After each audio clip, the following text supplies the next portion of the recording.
Good morning, good evening, good afternoon, and welcome to another episode of Movement Radio. I am Chip Hazard. I'm Talon Williams. Ladies and gentlemen, welcome to week 14 of Are You Ready for Some Football? We're getting down to the wire, man. We only got a couple of more weeks left in the regular season. Chip, what'd you think overall about week 13 and how it shaped out to be? Uh Man, there was some really good games this week. Yes, there were. One horrible The one. uh you know, like we said last week, that Broncos Texans game was phenomenal. It was really good, yes. 49ers Eagles game was insane. Yes, it Uh was. but what I think game of the week was actually the Monday nighter, that Yeah, Bengals Jaguars game. yeah. Holy shit. Yeah, I got a chance Uh to watch the highlights of that, dude, and it was great. Unfortunately, Trevor Lawrence did get hurt in that game. I haven't heard any prognosis as of yet on how the injury uh is now. last I heard, it was a sprained ankle. Okay. They just don't know how bad it is. Is it bad enough to You think it's bad enough for It's him it's a just to be what's the word I'm looking for here? Cautious. Go ahead and rest him a week, or I mean, they're still in the playoff hunt. Yeah.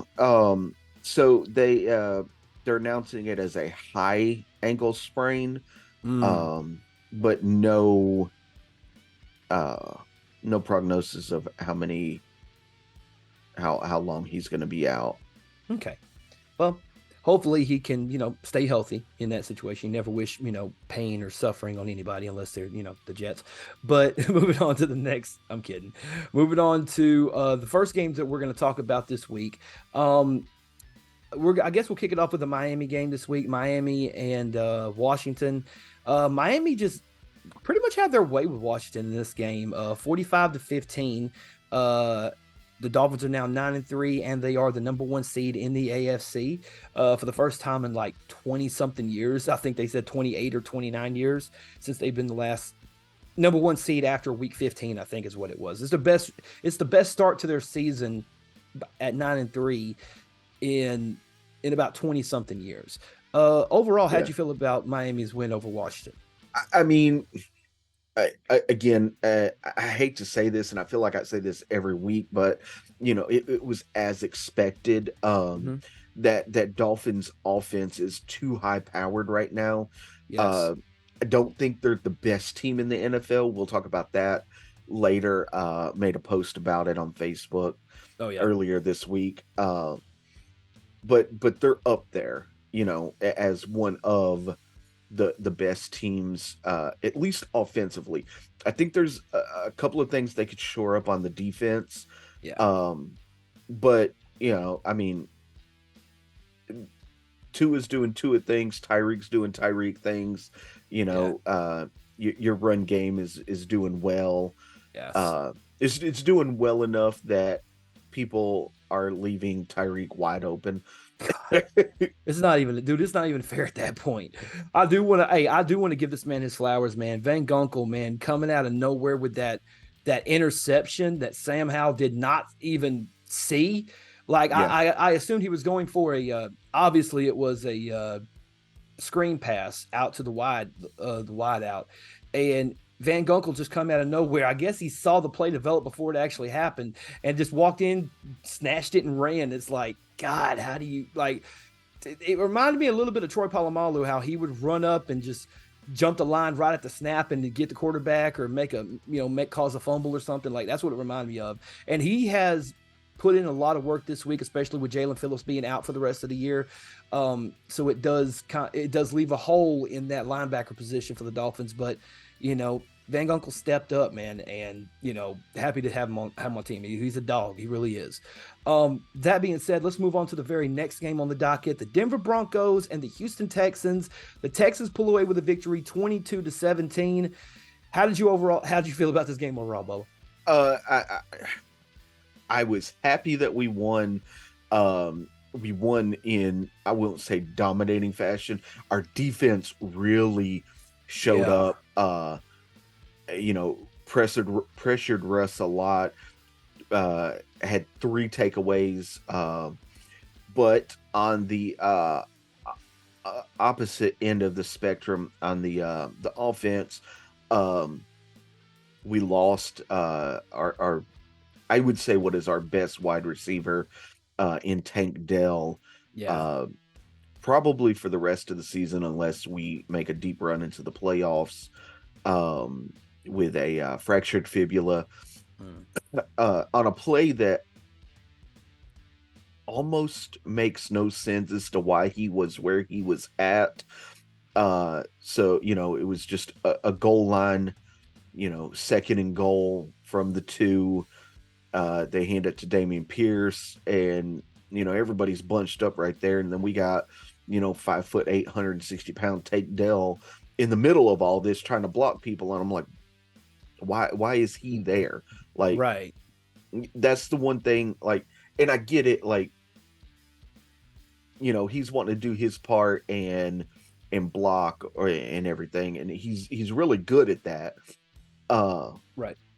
But like, I just, to be in the middle of the pack like that, I'm not sure why. And I hope for a speedy recovery. Now CJ did have a couple of fumbles. Um, the Broncos defense really put some pressure on CJ this week. Uh, there was several plays where, guys were just unblocked and, sacked CJ or whatnot. But, all in all, I thought it was a good team victory. Yes. You know, Russ and the Broncos, they were making a drive down the field, and had it not been for Ward, I can't remember his first name. Jimmy Ward. Right off the top of, yeah, I think that's right. With the interception in the end zone to seal the victory, Yeah. the Broncos had a chance to win. Oh yeah. So Yeah, they definitely had a chance to win, and flowers to Nico Collins, man. Maybe Nico's best game, 9 receptions, 191 yards, and a touchdown. So shout out to Nico Collins.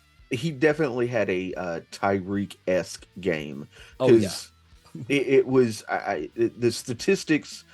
I think Tyreek had like maybe 10 receptions and just a few more yards than Nico. They were, on pace with each other this game, obviously. Well, I mean, Nico actually had more receptions and more touchdowns. I'm sorry, more receptions and more yards than Tyreek this week. Tyreek was only 5 of 157. The only the only category Tyreek beat him out in was touchdowns, and he just had one more than he did. But nevertheless, man, Nico, I guarantee you, if they focus, I know CJ Stroud has a lot of weapons at his disposal. He has Nico Collins. He has Noah Brown. Tank Dell, hopefully he can come back and have a speedy recovery, man. But Nico could be that guy, dude. I think people are undervaluing how good Nico Collins is. I really do. I think the reason people undervalue Nico Collins is because Nico Collins has been in the league for 3 years, and this is the best season he's produced. But also, I believe this is the best quarterback he's had in those 3 years. Well, yeah, he played with Deshaun his rookie year. Am I correct, or was Deshaun already on the outs at that point? I think he may have played with Deshaun on the rookie year. Then he had the Davis Mills year. Yeah. But you also got to remember, in Nico Collins' rookie year, Brandon Cooks was still there, and not Robert Woods. I'm sorry. I'm trying to think of that other wide receiver you guys had that was like opposite. Unless Nico's always been your number 2, which I don't think he has. No, he hasn't. Because Will Fuller. That's what it was. Will Fuller. Yeah. Nico actually sat a good portion of his rookie season. So yeah. Okay. All right. Well, that being said, let's move on. The Baltimore Ravens finally had a bye week this week, so Baltimore didn't play this week. But we are going to move on to a game that surprisingly was not even close. Like, it shocked me that this game turned into what it turned into, because I honestly thought that it was going to be closer than what it was. The San Francisco 49ers and the Philadelphia Eagles, the 2 best teams in the NFC, probably the 2 best teams in the NFL, playing against each other in this game. And I thought this was going to be a knockdown, drag out fight, and it wasn't. Well, It, there was some fights, Oh, but but there was some fights, but not the. I was speaking more as the actual game itself, not the beforehand.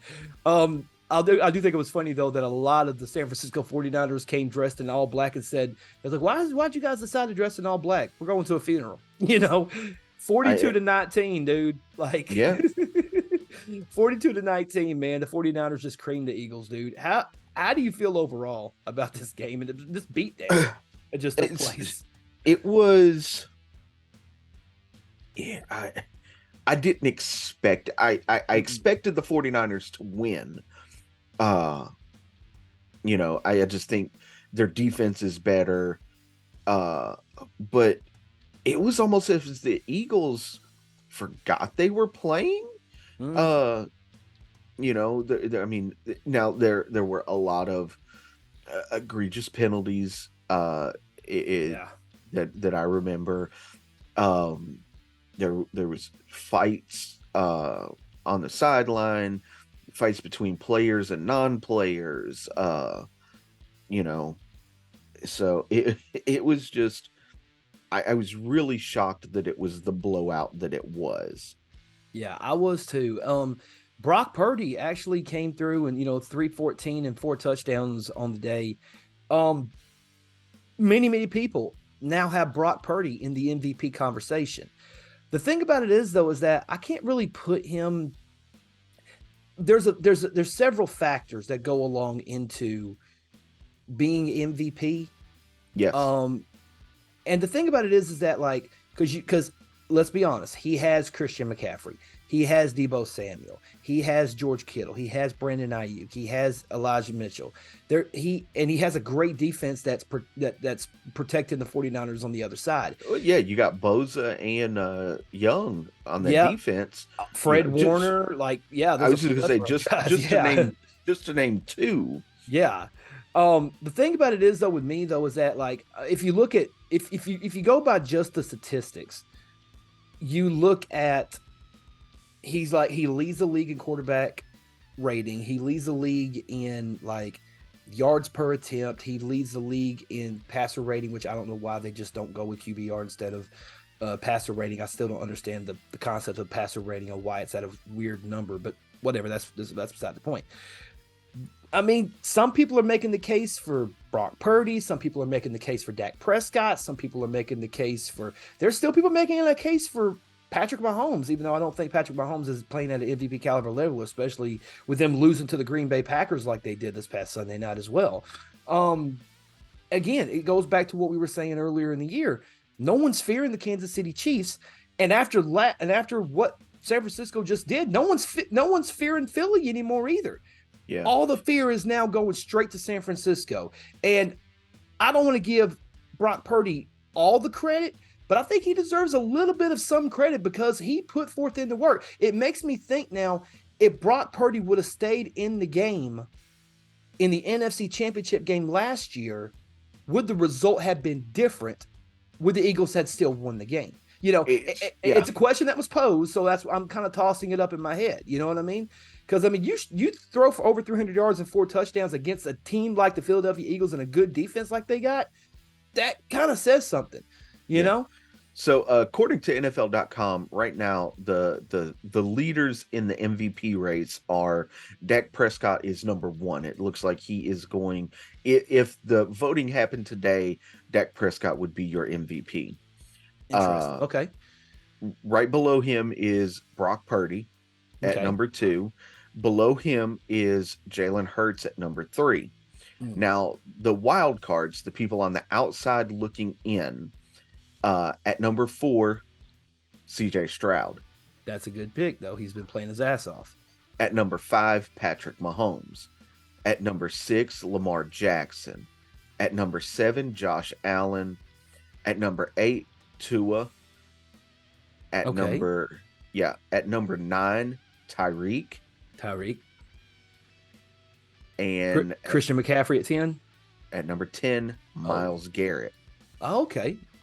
It's been a while since the defensive player won the overall MVP award instead of just the defensive player of the year. Right. I don't think it's happened since the 80s. I think Lawrence Taylor was the last MVP of the league. I believe it was I'd have to look it up. 1985. Yeah, I'd If I have to remember look it correctly, it up. was 1985. Yeah, it was 1985 because it was the year. Because I always joke about it being the year before I was born because it's like no defensive players won since I've been alive or something like that. Mhm.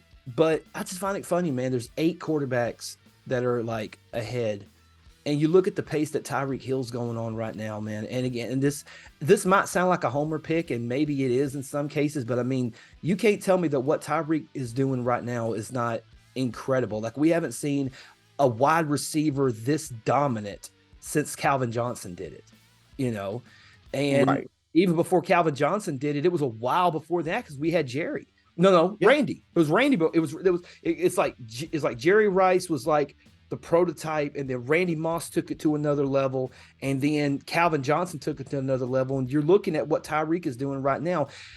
A legitimate argument can be made that if that Tyreek Hill could be the first wide receiver to break that 2K mark.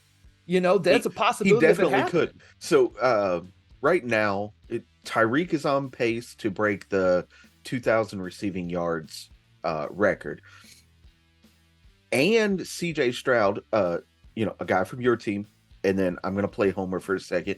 Go CJ ahead. Stroud is on pace to break the all-time passing yards record. Right now, he's sitting at 3,500. Mm-hmm. The all-time passing record is held by somebody that one of our friends does not like, and we're talking about big head himself, Peyton Manning. Yeah. Peyton Manning. It's like So- like 5,700 and something, isn't it? Yes. I looked up the wrong stat. Yeah. Sorry. No, you good. Give me some of this pink lemonade while you looking that up real quick. Season. Yeah. Peyton Manning with 5,477 yards. Okay, so I was close. I was Yeah. close. Yeah. So Yeah, depending on how CJ plays for the rest of the year, and you got 4 weeks left to play, even if you average 300 yards a game, that's 1,200 extra yards. I mean, you wouldn't quite make it, but you'd still have a pretty good case. You'd be close, Right. Depending on the opponent. right now, CJ Stroud ranks. He's not in the top 250. Gotcha. For a single season. Yeah. But mind you, it's only been 13 games. We're playing. There's 5 more games in the season. Yeah, 5 more games in the season. Yes. So we'll see what happens. Yeah. Like I said, Tua's on pace to break the 2K receiving yards mark. CJ's on pace to break the all-time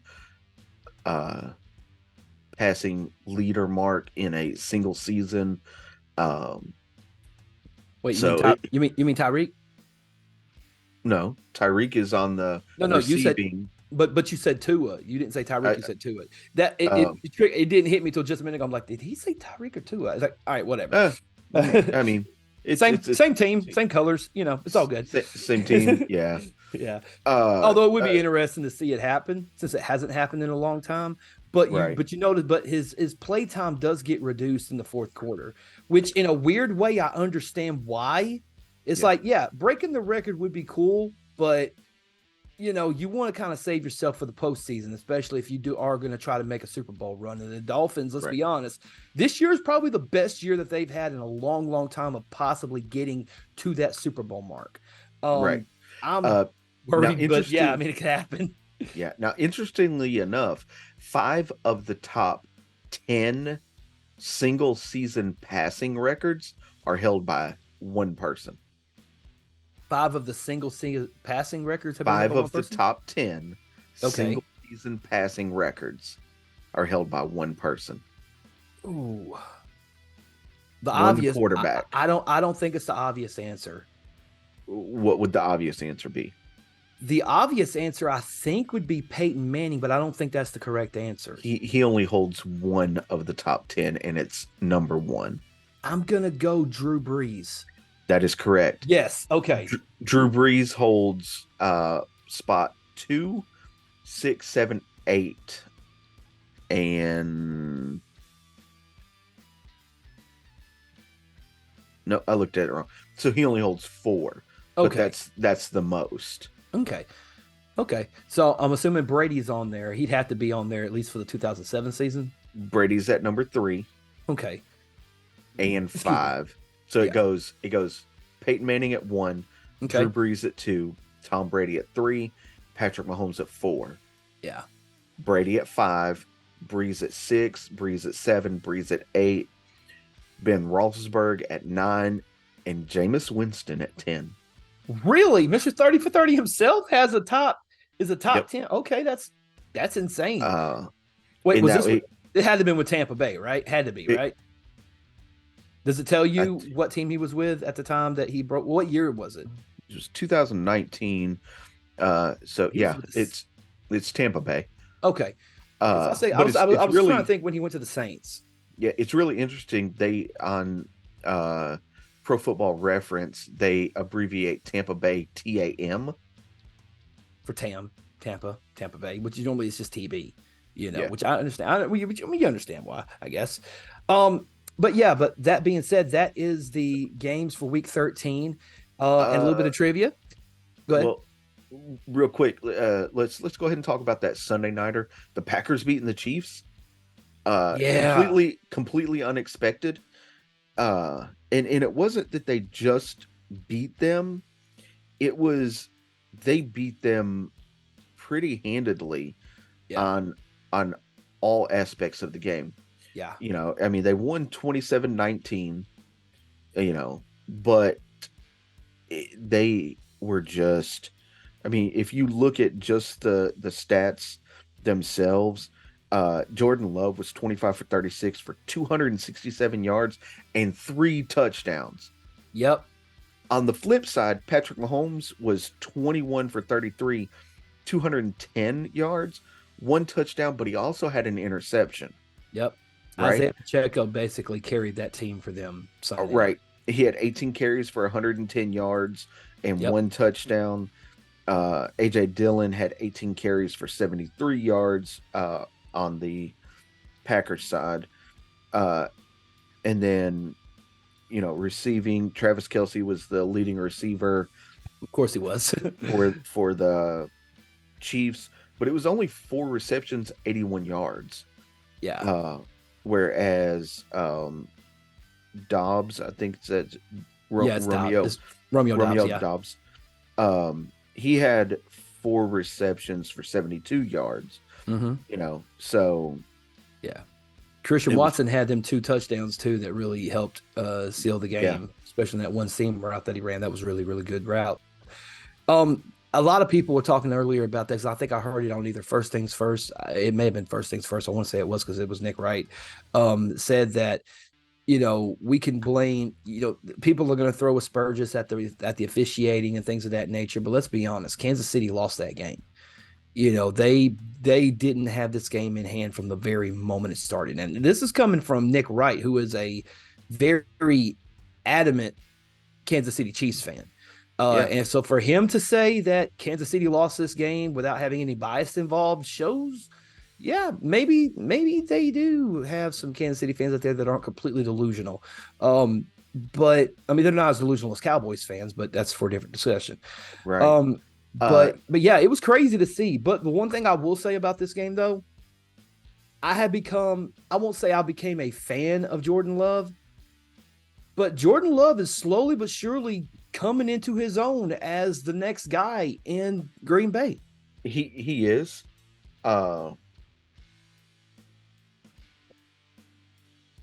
He is. And I think, they put some more pieces around him. They're gonna be good. And they're gonna be scary good too. Yeah. But I do want to talk about this Monday nighter as well. Yes, go ahead. Yes. It came down overtime.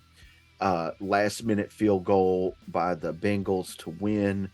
You know, who's the kicker for the Jaguars?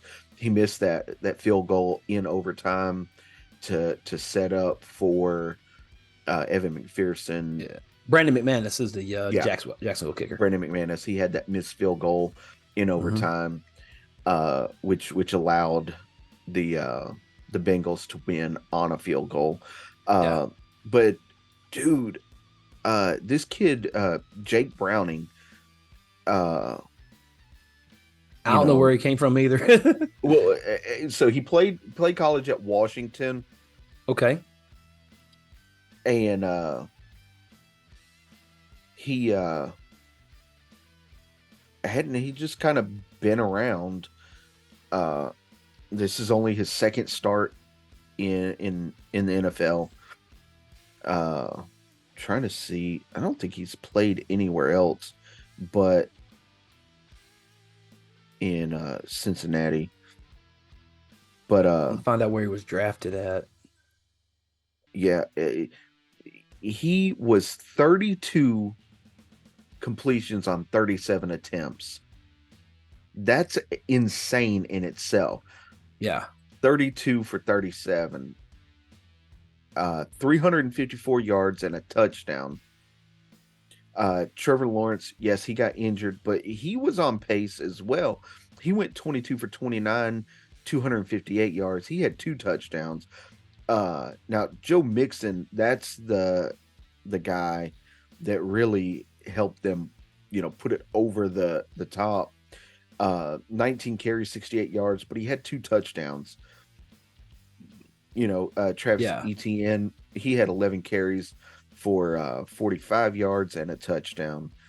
Evan Ingram, he was the leading receiver for the Jags. 9 receptions, 82 yards and a touchdown.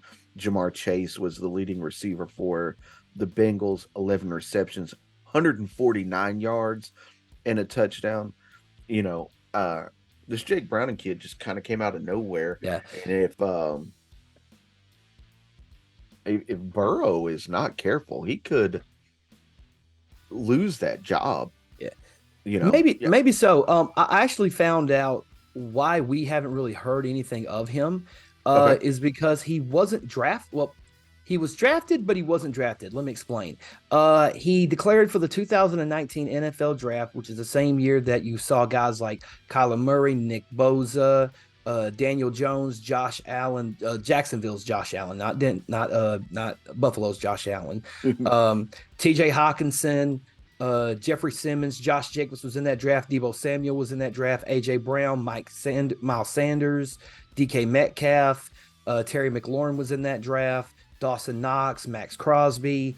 I'm just going through just the names that I know. Tony Pollard was in that draft. Matt Gay was in that draft. Hunter Renfrow was in that draft. Jake Bailey. He did not get drafted until didn't get drafted at all, didn't get picked up at all in the official draft.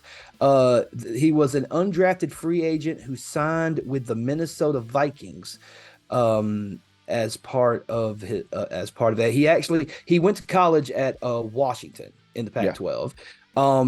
And he pretty much was with Minnesota from 2019 until 2021, and then he was only on the practice squad then, and then he was active in when he signed with the Cincinnati Bengals to back up Joe Burrow.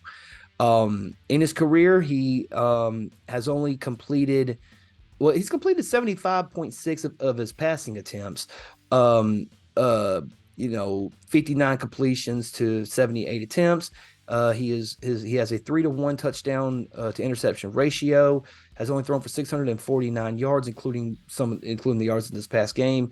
Now, granted, he's only had this was his first official start. He played last week too. Okay, yeah. Okay, so he has 2 official starts. There we go. So 2 official starts as a Cincinnati Bengal. He didn't play any in Minnesota because, like I said, he was on the practice squad. But we'll see what happens. If he continues to play like this, I don't know if he'll replace Joe Burrow, but I think that some team will be like, hey, that Jake Browning kid out of Cincinnati, he might have something. Let's bring him in and see what he can do. Right. Maybe a team like maybe Chicago or maybe New York or somebody like that would probably take a chance on somebody like I that. don't know. I think Tony DeVito's got that job in New York for the Giants. Well, certainly, I mean, he's been playing decent. Well, he's Yeah. playing great by Giant standards. He's playing decent by the NFL standards, to be honest with you, Yeah. because the Giants are not a good football team. But No. nevertheless, let's Uh, move on to unless you have anything else you want to say about Week 13. it was my best week yet. I Oh actually yeah, won the week. I actually won the week with 10 wins, 3 losses. You, Roger, and Braden tied at 8-5, and poor old Chad went 7-6. I knew that damn Carolina Panthers pick would bite me in the ass. I threw it out there. I figured I smelled an upset. It was almost, it Yeah. was close. It was like 2 points off, 2 or 3 points off, but nevertheless. All right. So that being said, let me click this button. There you go. We're gonna move on to the power rankings for this week. I guess we'll kick it off with obviously the worst team is the Carolina Panthers. We all know this, and New England's number 31. Suck it. All right. So moving on, we're going to move to sorry, I had to. So the Denver Broncos, after their loss to the Texans, have dropped down from 15 to 16. So they're at 16 this week. Okay. At number 10, staying at 10 are the Cleveland Browns. At number 9, bumping up 2 spots are the Houston Texans. At number 8, dropping down 1 spot are the Jacksonville Jaguars. At number 7, bumping up 1 spot are the Detroit Lions. At number 6, bumping down 2 spots, the Kansas City Chiefs. At number 5, bumping up 1 spot, finally, are the Miami Dolphins. Bumping up 1 spot to number 4 is the Dallas Cowboys. Dropping down 2 spots are the Philadelphia Eagles at 3. Baltimore stays at 2, and the new number 1 bumping up 2 spots are the San Francisco 49ers. As I think they should be. Okay. This goes back to what I was saying earlier when I said, the Dolphins, they're not the best team in the NFL, but they're right up there. Yeah. In my opinion, the 49ers, after the shellacking that they put on the Eagles, their record is not as good as the Eagles, but I think with the addition of Chase Young and getting everybody healthy, that the San Francisco 49ers look to be, I mean, just maybe from the eye test, maybe it's just my eyes, they look to be the best team in the NFL. I definitely agree with that. I definitely think the 49ers are the number 1 team right now. You could argue Baltimore, Philly, Miami. You could, if you want to throw Kansas City in there, you can. If you want to throw Dallas in there, you can. Hell, at this point, if you want to throw Detroit in there, you can. But Detroit's on more of a prove it than they are of like good team. Does that make sense? Like, Yes. It's been so long since they've been somewhat good that it's more like, okay, are you good because your record says you're good, or are you good because you really are good, but now you have to prove that you're good because you lost pretty bad to Baltimore, you lost pretty bad to this other team. Like, are you as good as you say you are, and are you going to be able to prove it once the time comes for you to actually prove it? Right. That's the thing. Like, we're all still skeptical of Detroit. We've been burned by them for years. Yeah. So, we're all still a little skeptical of whether they're actually good or if it's just a mirage and they're not really doing what we think they're doing. I'm not gonna lie, dude. The way Green Bay's been playing, dude, and coming back the way they're playing, Green Bay looks scary, dude, especially as far as seeding goes. And I don't think they're going to end up winning the NFC North, but I do think they're going to give the Lions some scares. I really think they are, depending on the schedule that comes up and everything. But that was the excuse me, that was the power rankings. Before we get to the games this week, though, I do want to go over the playoff picture. In the AFC, we have the number 1 seed, the Miami Dolphins, are the number 1 seed because they hold the tiebreaker over the Baltimore Ravens. The Baltimore Ravens are the number 2 seed. The Kansas City Chiefs are 3. Jacksonville Jaguars are 4. Your 3 wildcard teams are the Pittsburgh Steelers, the Indianapolis Colts, and the Cleveland Browns, with the Houston Texans, Denver Broncos, and Buffalo Bills on that bubble. And the worst team Isn't the Steelers on that bubble too? No, the Steelers are the 5th seed. No, okay, Steelers are the wild card team. They're 5 right now. Yeah, they're the wild card team. And the worst team in the AFC is, of course, the New England Patriots. That still is so good to say. It's after all these years. Fuck you, New England. And moving over to the NFC side, excuse me. Moving over to the NFC side, the Philadelphia Eagles, despite the loss to the 49ers, are still the number 1 seed, followed by the 49ers, the Lions, and the Atlanta Falcons, followed by with the 3 wildcard teams being the Dallas Cowboys, the Minnesota Vikings, and the Green Bay Packers, with the Rams, the Seahawks, and the Buccaneers still on the bubble. And the worst team in the NFC/NFL are the Carolina Panthers, who have already been statistically eliminated from the postseason, and more than likely will probably have, if they keep on going on the route that they're going, will more than likely have, once again, the number 1 overall pick in the upcoming NFL draft. No, they won't. You don't think so? Oh, no, the Bears are getting their pick. The Bears will get it. The Bears will get, I totally forgot about that trade thing, man. It happens sometimes. But one thing I do want to do real quick, if I can find it real quick. Here we go. We did it last year. And this is as of right now, as of week 14, tankathon.com. These are the top 10 teams which will go in draft order by the record that they have. It will be the Chicago Bears, the New England Patriots, the Arizona Cardinals, the Washington Commanders, the Chicago Bears again, the New York Jets, the New York Giants, the Tennessee Titans, the New Orleans Saints, and the Tampa Bay Buccaneers. I'm looking for mock draft. Okay, so we click on mock draft. According to Tankathon, which we've used them before in the past, according to Tankathon, it's saying that Caleb Williams, quarterback for USC, is slated to be the first overall pick going to the Chicago Bears. Other notable names, Drake May, quarterback of North Carolina, could be going to the New England Patriots. They have the Arizona Cardinals taking Marvin Harrison Jr. To be wide receiver for them. Other notable names, Brock Bauer, tight end from Georgia, could be going to the New York Jets. Dallas Turner, edge rusher from Alabama, could be going to the Saints. Kool-Aid McKinstry could be picked up by the Oakland. Could be picked up by the Las Vegas Raiders. The Houston, you guys have 1 pick, right? You guys have the 24th overall. Am I correct in that assumption? Yeah, that's the pick from Cleveland. Yes. Because we traded our pick away to get Will Anderson. Yes. You guys are currently slated to get Keelan King, cornerback from Penn State. Miami, who is currently right now at the 31 spot, is slated to get Kinsley Suamatala. I want to say that's how that's pronounced. Offensive tackle out of BYU. Eagles are planning to get Adania Mitchell, wide receiver. Is it Adania Mitchell out of Texas, wide receiver out of Texas? Oh, Adonai. Okay, that's a weird way to spell that. I actually like that name, actually. Adonai Mitchell, wide receiver out of Texas, is slated to be the last pick in the first round at number 32, going to the fucking Philadelphia Eagles, which is surprising. I figured they'd pick a Georgia player.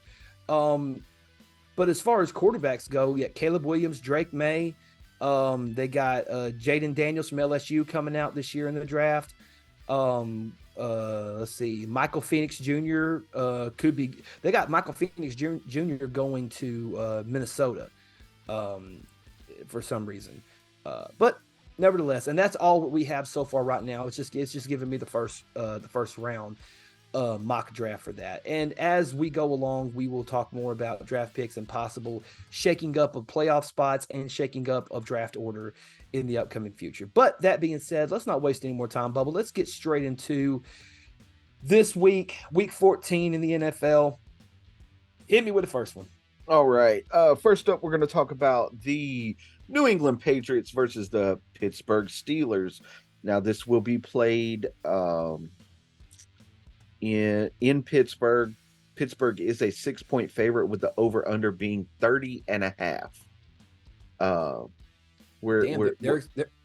They're expecting Pittsburgh to score 30.5 points because I don't see New England getting that much. Well, Um, they are starting Bailey Zappi, so uh, that might that might put a little spark back under him. But maybe yeah, maybe. I'm gonna go with the Pittsburgh Steelers to win this one. Um, but I don't think it's gonna be pretty, and I don't think it's gonna be a blowout. I hope it isn't. I hope it isn't pretty. I hope that I do kind of hope for blood. No, no, it's going to be Pittsburgh, man. For whatever reason, man, that defense is stepping up. Kenny Pickett has gotten way better than Mm, a lot of people thought he was going to do. I'm not saying he's the best. I'm not saying he's the worst. He's definitely not the worst. I can think of worse quarterbacks than Kenny Pickett right now. But he's got good. Dante Johnson is doing good. George Pickens has been helping out a bunch. Pat Frymouth is a really good tight end. Kind of underrated. I think he's a top 10 in the lower 10s, I think. And Mike Tomlin just figures out a way to coach his kids up or coach his guys up, man. he really does. He might, I say kids, but I mean, hell, it's like the Pittsburgh Steelers, like one of the youngest teams in the league right now. Like one of the youngest, something like that. Yeah, I think they're one of the youngest. Yeah. So, and with Mike Tomlin being there, and Mike Tomlin's been there for a good while. So yeah, I definitely got Pittsburgh winning this. I got a feeling it's going to be Pittsburgh across the board here. Am I correct on that? So yes, Roger did not send his picks in this week. So Chad and Braden also picked the Steelers on this. So next up, we're going to talk about the Tampa Bay Bucks versus the Atlanta Falcons. This is going to be played in Atlanta, and Atlanta is a 2.5 point favorite with the over under being at 39.5. This one was a little difficult for me to pick, because the Falcons have been doing really good. Their defense has really stepped up. I'm just very skeptical of their offense. The Bucks, they did just beat Carolina, but it's Carolina. So, Yeah. and they barely beat them. It was 21-18. So, I'm going to go with the Falcons to win here. But this is another one of those games. Like, I don't expect it to be pretty, and I don't expect it to be a blowout. I don't expect it to be good. To be honest with you, I don't expect a good game out of either team. Maybe Buccaneers could make it a little bit better. I mean, God, again, man, I don't see this as a good. Who knows? It might be a banger and we miss it, but no, I got this weird gut feeling, man. The Buccaneers are going to pull off the victory. I feel like, and my reasoning for if the Buccaneers win, they're going to be 6-7, which makes the Falcons 6-7, which means there's a tie for the NFC South crown. And it blows my mind that a mediocre team in a mediocre division is going to get a home playoff game. Which I mean, hell, but they won their division. So yeah, at least I can say they win their division. It's not like it's not like you win a conference championship and then you get exiled. We'll talk about that later. I hate that team, by the way, and I still think they should have got in. But we'll talk about that in a second. Go ahead. We'll discuss. We'll discuss. Okay. So Chad's going with the Falcons. Braden is also going with the Bucks. So you and Braden are going Bucks. Chad and I are going Falcons. Picking the birds. I get it. Yeah. Next up, we got the Detroit Lions versus the Chicago Bears. This is going to be played in Chicago. And Detroit is a 3-point favorite with the over-under being 40.5. I'm going to go Lions here. I have absolutely zero faith in the Bears. So, yeah. I'm also going to go with the Lions in this one. The fact that they're a 3.5 point favorite as an away team means that if it was at home, it'd be like a touchdown favorite. And plus, the Bears defense sucks. The Bears offensively are okay, but they put, like, once what we talk about again, too much emphasis on, they don't protect the quarterback at all, regardless of who's back there, whether it's Justin Fields or whether it was, whoever the fuck McGee is back there. But yeah, Lions all the way on this one. Pretty simple. Yep, it's Lions across the board there. Next game up is the Indianapolis Colts versus the Cincinnati Bengals. This is going to be played in Cincinnati. Indy is a 1 point favorite with the over under being 39.5. Interesting. Yes. This one was another hard one for me to pick. Mm-hmm. The Colts, they're playing really good. They're on a 4-game win streak right now. They beat Carolina, New England, Tampa Bay, and I'm sorry, that make that a 5-game win streak. Because they beat Carolina, New England, Tampa Bay, Tennessee, and then just this week beat the Jaguars, which tidbit of trivia for you there for the Bengals beating the Jaguars. It's their first away primetime win since 1990. Woo! First primetime away win since 1990. Yeah. That's crazy. So I'm sorry, the Colts are on that 4-game win streak. The Bengals lost 3 in a row and then just beat the Jaguars. Yeah. So as much as it pains me to say this, I'm gonna go with the Colts to win this one, thinking that maybe the Jake Browning play was an anomaly, and had the way my brain works, had Trevor Lawrence not got hurt,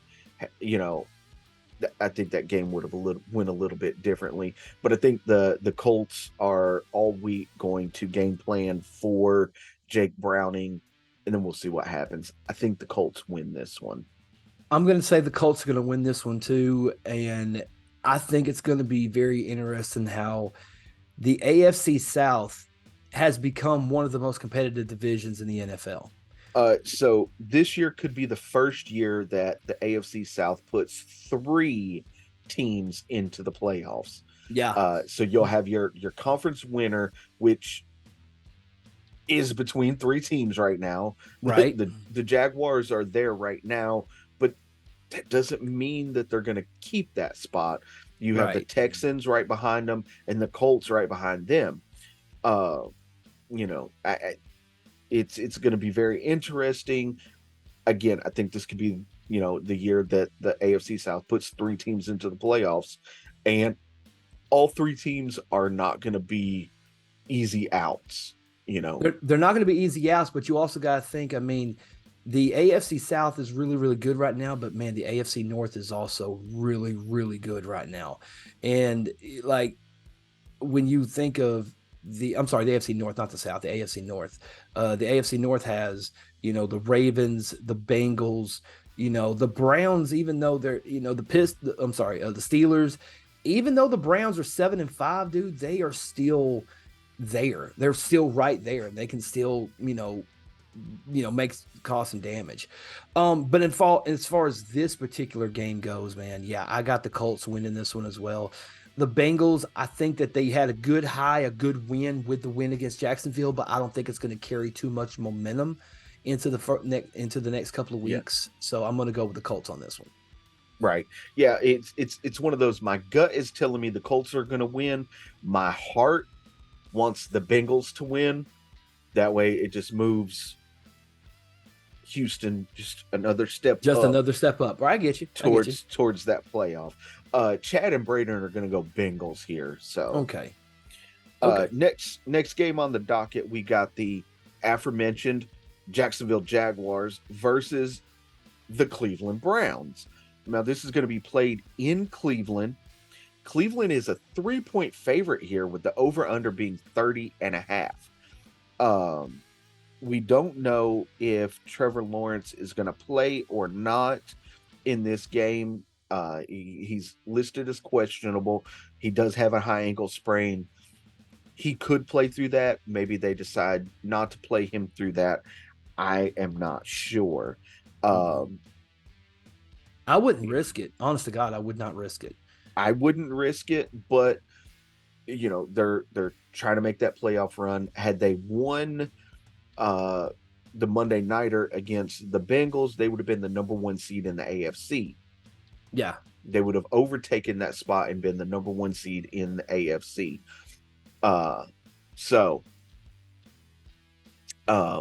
with that being said, I'm going to go with oof. I'm gonna go with Jacksonville to win this one. Okay. Uh and that's just I still don't have any faith What in your the gut's telling Browns. you? Yeah, yeah, my gut's telling me Jaguars, my heart's telling me Browns. That knocks the Jaguars down another peg. Houston right up there, Well, I am going to go with the Browns in this spot. I think the Browns being at home, it's a little bit more familiarity. I also feel like because, honest to God, I don't think Trevor Lawrence is going to start. If he does, I mean, it could make my pick a little bit more difficult to accomplish. But if I'm being honest, man, I mean, I look at the Cleveland, yeah, I mean, and they've been faltering a little bit. They've had stop and starts, but they've also won games that they didn't think that you didn't think they'd win. I mean, no one expected Cleveland to beat Baltimore. You know what I mean? And they were able to pull off that victory. So right. so the Cleveland does have the ability to pull off a good win when they need it. Yeah. I think this is going to be one of the situations where Jacksonville's probably going to come in, I guess, maybe a little bit more timid than they should be, especially with the situation of Trevor Lawrence. You don't know if he's going to play or not. That's really the only thing that's leaning me more towards Cleveland is I don't know if Trevor Lawrence is going to be cleared to play. Now you do remember, you do remember Deshaun Watson is not playing for the Browns. It's Joe Flacco, right? Well, golly, Joe Flacco. Wow. I'm just saying. I wasn't sure if you remembered that or not. No. I thought they were still going with the young with the young kid, the rookie. I'd take him over Joe Flacco at this point. Joe Flacco's a broken man at this point. But I'm still going to lean toward the Browns on this one. It being home, I think home field advantage will play a significant part in it. And I'm not saying it's going to be I'm not saying it's going to be a blowout, but I am thinking it's going to be a pretty good nail biting finish. We'll see what happens. I think they need to heavily rely on their defense and their run game for this, I think. All right. Chad is going to go Jaguars and Braden is going to go Browns. Yeah, we are splitting hairs tonight as far as it's like two people here, or we all, pick something. It's crazy. All right. Yes. So what's next? So next up, we got the Carolina Panthers versus the New Orleans Saints. This is going to be played in New Orleans at the Superdome, and New Orleans is a 4.5 point favorite with the over/under at 37.5. I do think that New Orleans is going to win this game. Yes.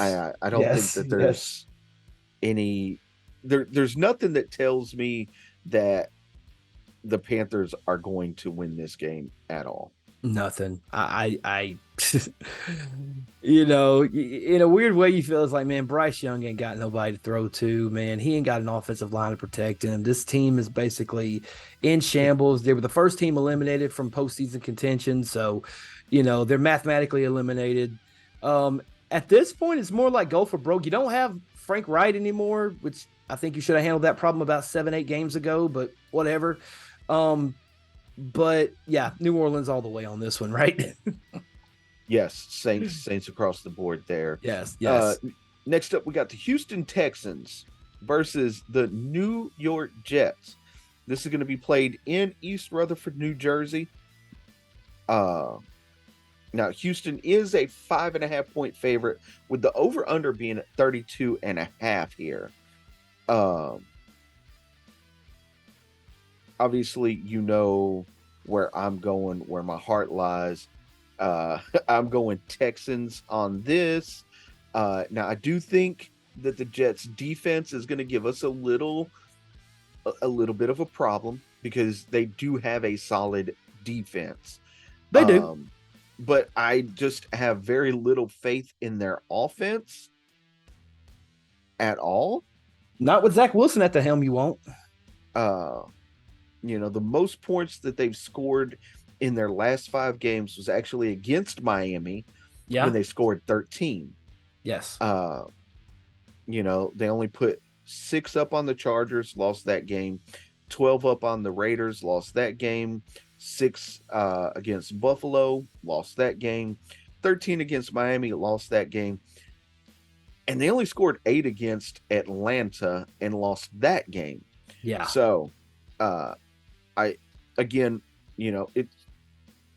some people may say, hey, it's the homer in me or whatnot, but I'm going Texans on this one. I have way more faith in the Houston Texans right now, even without Tank Dell on the field, than I do with the Jets.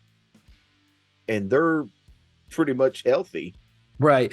Well, Chip's being a homer, I'm going to be a hater. Fuck the Jets. I'm going with the Houston Texans on this one. Not just, obviously, yeah, the Jets have a good defense and they do got good players. Sauce Gardner's still one of the premier corners in the game right now. That's definitely who you're going to have on Nico. But the cool thing about the Texans is that if you got somebody covering Nico, hey, I got Noah Brown over here. You know what I mean? So Noah Brown could take a little bit of the edge off. Not to mention Daniel or John Michie. John Michie's been good too, dude. I really or Xavier Hutchinson or Dalton Schultz or by the way, Jordan. Did you like that?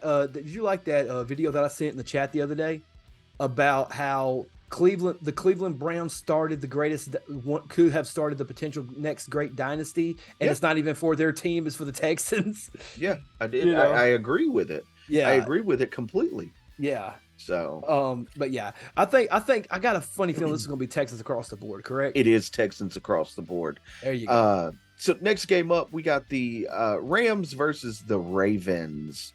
Now this is going to be played in Baltimore, and Baltimore is a 7-point favorite with the over/under being at 40.5. I'm going Ravens here. I'm also going Ravens here.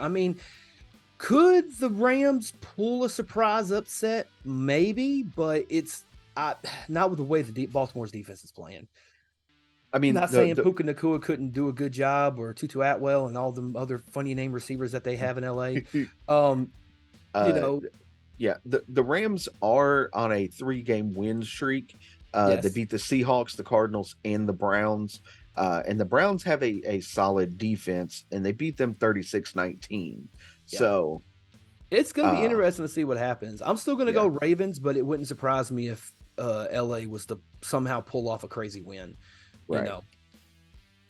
Which I kind of hope they do, because that pretty much puts Miami up in the stratosphere when it comes to seeding. So hopefully we can get that home field advantage. But anyway, right. All right. So I think it's across the board, right? Ravens across the board. Ravens across the board there. So next up, we got the Minnesota Vikings versus the Las Vegas Raiders. This is going to be played in Las Vegas. However, Minnesota is a 3-point favorite with the over/under being at 40.5. That's interesting. 40. That is interesting, considering that Minnesota, in their last couple of games, they haven't even scored 40 points. That's crazy. They lost to Denver 20-21. They lost to Chicago 10-12. But then you look at the Raiders, and they lost to Miami 20-13. They lost to Kansas City 31-17. So, they looked good in the first quarter against Kansas City, scoring 14 unanswered, and then it just went straight downhill after that. Right. But So I'm gonna go with the Vikings to win this one. I again still have little faith in the Raiders. I really don't have faith in either one of these teams, to be completely honest. I don't either, but I think the Vikings are on a better trajectory right now than the absolutely. Raiders. Absolutely, they are. I guess I'll go with Minnesota to win this one. Sure, why not?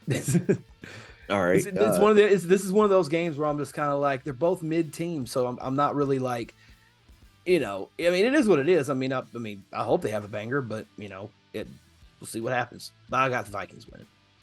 Right. So that's actually going to be Vikings across the board. Yeah.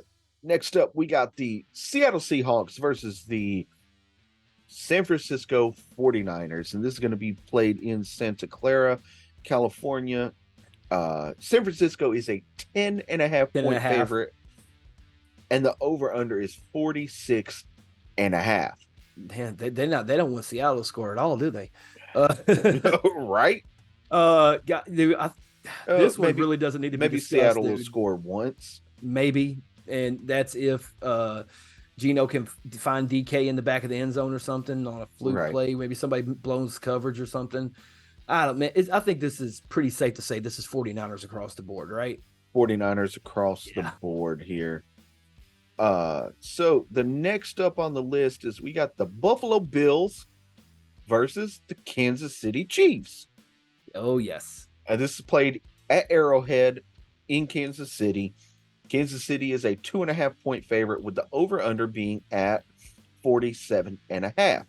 The fact that they are a 2.5-point favorite at home, it kind of makes me think, because if this was the Kansas City Chiefs of old and the Buffalo Bills of old, well, let's take that back. If it's the Buffalo Bills of now, because right now Buffalo Bills are pretty mid. Kansas City's doing good, but they're not feared. Right. And there's something weird in me is telling me that the Buffalo Bills are going to end up beating the Kansas City Chiefs in this. So I'm actually going to go with the Bills to win this one. Okay. I think we might be the only two.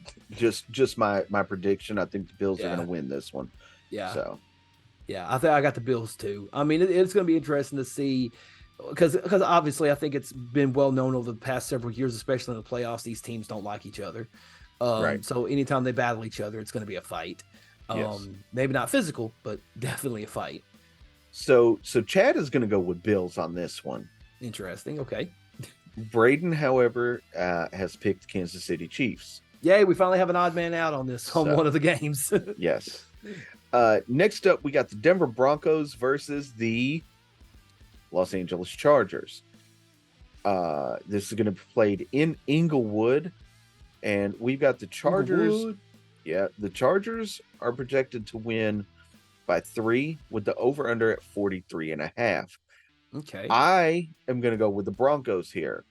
They're coming in off of a heartbreaking loss to the Texans. I think they're going to be pissed off, fired up, and the Chargers, the Chargers just beat the New England Patriots and only scored 6 points. 6 points. 6. Do we really think that they're going to beat the Broncos? I don't, so I'm going Broncos here. If they had a little bit of a better showing against New England, if they would have actually played like they are known to play, then they should have won by at least 30 points. It should have been a Miami-Washington type situation, I think. Right. But the fact that this bad team held you, granted, you shut them out. Okay, credit for the shutout, but you only scored 6 points. That gives me cause to pause because at least Denver, even when Denver got their ass kicked by Miami and got 70 dropped on them, at least they scored 20 points. You know what I mean? At least they fought, you know. Yeah, I got Broncos in this one. So that's going to be Broncos across the board. Yes. Next up, we've got Sunday night main event. Yes. This is going to be the Eagles versus the Cowboys. This is going to be played in Jerry World at AT&T Stadium in Arlington, Texas. Dallas is a 3.5-point favorite with the over-under at 52.5. That's a lot of points, man. Golly. To be honest, though, the way the here's the thing. San Francisco beat the shit out of both of these teams pretty badly. And I'm trying to think of which beatdown was worse. Well, San Francisco beat the Eagles 42-19. Yes. And they beat the Cowboys 42-10, wasn't it? They beat the Cowboys 42-10. Okay. So if we're just going on, yeah. So if we're just going off that alone, the Eagles seem to be the better team in this matchup. Yeah. Now, the Eagles did beat the Cowboys earlier this year, 28-23, in what was considered a nail biter. Yeah. Does the Eagles look at their loss to the 49ers and say, hey, that's never going to happen again, and they go out here and they dominate the shit out of the Cowboys? Or do the Cowboys look at this and say, hey, the 49ers just beat them bad. Yeah. Let's study that game and see what the 49ers did, how they ran the ball, what plays they played, et cetera, and use that game plan to then turn around and beat the Eagles and tie this thing up at 1 apiece. And if they win it, not only are they tied up in the division 1 apiece, but both teams will be 10-3. I do think. Now, I think the Eagles still hold a couple of tiebreakers. I think it would still put them at the number 1 seed, but it would be hard to argue. See, Dak Prescott is playing at an MVP caliber level right now. Yes. Jalen Hurts. Didn't Jalen Hurts get hurt or get taken off the field Sunday because they had Mariota had to come in for him, right? He came right back in. He came right back in. Okay. Yeah. All right. This one's a tough one to call. I didn't think it would be, but this one's actually a tough one to call. Because Dallas, we give Dallas hell because they're the Cowboys and, fuck the Cowboys. But let's be honest. They're not a bad football team. They are, I think finally Dak is finally coming into his own. But once again, it's the Dallas Cowboys. It's prime time. It's NBC. It's Sunday Night Football. It's going to be one of those things where, as Stephen A. Smith would always say, some way, somehow, just wait, they will let you down. And I got a feeling it's going to happen again. So as much as and again, I say this and I'm not confident about it either, because I honestly think either team has a good chance to win. But just because I have that weird feeling Dallas will do something to fuck it up, I'm going to go with Philadelphia to win this game. I'm also going Philadelphia to win this game. I think they're gonna, come in and say, "Hey, not happening again. We're gonna put an exclamation point on this. We're done." Basically, yeah. Yeah. So, and that is Eagles across the board. Right. The next game up on our list is going to be the Tennessee Titans. We have 2 Monday nighters this week, and I can't watch the one I want. Damn it! Why? Because one of them is going to be on ESPN, the cable network, and the other one's going to be on ESPN Plus, and they don't give you the option to switch. So yeah, that sucks, but it is what it is. Yeah. So we're going to talk about the Titans versus Dolphins first. Which is the one that you want to watch and you're not going to be able to watch. Yeah. Now this is going to be played at Hard Rock Stadium in Miami. Miami is a 13-point favorite with the over-under being at 47.5. I think they're going to win by more than 13. I do too. I'm taking Dolphins on the over. I'm definitely taking Dolphins on the over. Yeah. And I think the Dolphins with the Dolphins against the Titans, I take over on the point spread and the fucking odds. Like, I take the over on points, and I'll take the spread. Yeah. Jesus Christ. I'm not even going to ask because I already know that you're going to pick the Dolphins here. Yeah, you know. You know. But it is Dolphins across the board. Yes. As well.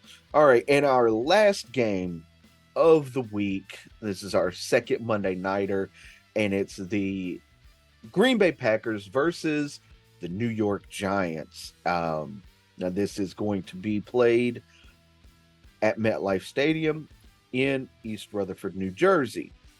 Green Bay is a 6.5 point favorite, with the over-under being at 36.5. I'm going with the Packers to win this one. They're putting pieces together. They're figuring things out. The Giants are playing okay, but I don't think they're playing good enough to beat the Packers right now. I'm going Packers. That was the nicest lie you ever said. Oh, the Giants are playing okay. No, they're not. I mean, okay, no, so there's I could think of. Okay, I'll tell you back. They're not as bad as the car. Go ahead. They're on a 2-game win streak. Okay, we'll go with that. They beat Washington 31-19. Okay, we'll go with that. They beat New England 10-7. Well, New England ain't hard to beat in the NFL, to be honest. New England's not hard to beat, no. But if I'm not mistaken, that New England game, there was some weather there. Yeah, it was pretty bad weather, yeah. Yeah. So, since the insertion of Tony DeVito, they have been playing better. So I'm not saying that they're trash. They're just slight garbage. They're not the dumpster. They're just the lid, I guess. Right.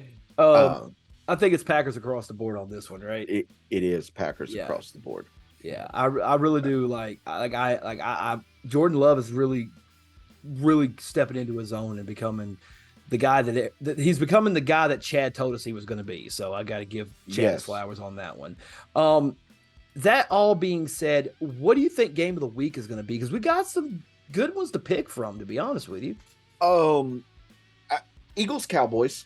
Bills Chiefs. I think. Bills Chiefs. Jacksonville Cleveland could be a low key. Jacksonville Cleveland Colts Browns. You mean Colts Bengals? Oh, yeah, Colts Bengals. Colts Bengals. Yeah, Colts Bengals could be good. I was looking at the word. So the way that they are on my spreadsheet, it's Colts Bengals Jaguars Browns. So gotcha. I said Jaguars Cleveland and then Colts, and I was looking still at the Cleveland line and said Browns. Yeah. So it happens. Colts Bengals Jaguars Browns. If you could pick an upset, or if you think an upset could possibly happen, which game do you think it would be? As far as an upset goes, what do you consider an upset? I mean, a team with a bad record beating a team with a good record, or vice versa. Technically, I mean, slight upset, and then if it's a team, it's like if you're within like. Okay. Good example. Here's an upset that could happen. Go ahead. Not confident in it. Could happen. Okay. The Panthers could beat the Saints. Yeah. I would call that's an upset. That is a true upset because it's a 1-11 team beating a 5-7 team. Okay. Right. But if it's a team like Vikings Raiders, 6-6, 5-7, they're kind of in that area. You know what I mean? For another example, the Eagles and the Cowboys are only one game off, and they both are somewhat equal in wins. So if the Cowboys beat the Eagles, you can't really say it's an upset, but it's a slight upset because they were the lesser team by record. But if you look at like somebody like the Jets Texans, for example, Texans are 3 games, have 3 more wins than the Jets. So if the Jets beat the Texans, that would be considered an upset because the Texans have way more wins than the Jets do. Does that make sense? So the Seahawks beating the 49ers, Titans beating the Dolphins, or Bears beating the Lions. I mean, I don't think it's going to happen either, but or Patriots beating the Steelers. That would be upset of the week if it happened, but I don't know. But Yeah. That being said, yes, that is week 14 of Are You Ready for Some Football, ladies and gentlemen. Let us know some of your picks, man. Leave them in the comment section down below. Tell us who you think's going to win the week. What's some of what games are going to be bangers? What game are you most looking forward to? If you are a fan of a certain team, rep your team. Let us know what team you're a fan of. And if you guys enjoyed this content, man, let us know, man. We'll keep on, rolling it out for you guys. We really do appreciate it. Chip, anything you want to say before we get out of here tonight? As always, please do not leave without leaving a like, comment, share, and subscribe on Spotify and right here on YouTube. Also, check us out on all of our social media platforms, Facebook, Twitter, Instagram, and TikTok. And check out streamlabs.com/movement radio/merch and go copy some merch. Again, thank you guys for joining us tonight. We appreciate it, and we'll see you next time. I am Chip Hazard. I'm Talon Williams. And this is Movement Radio. God's plan.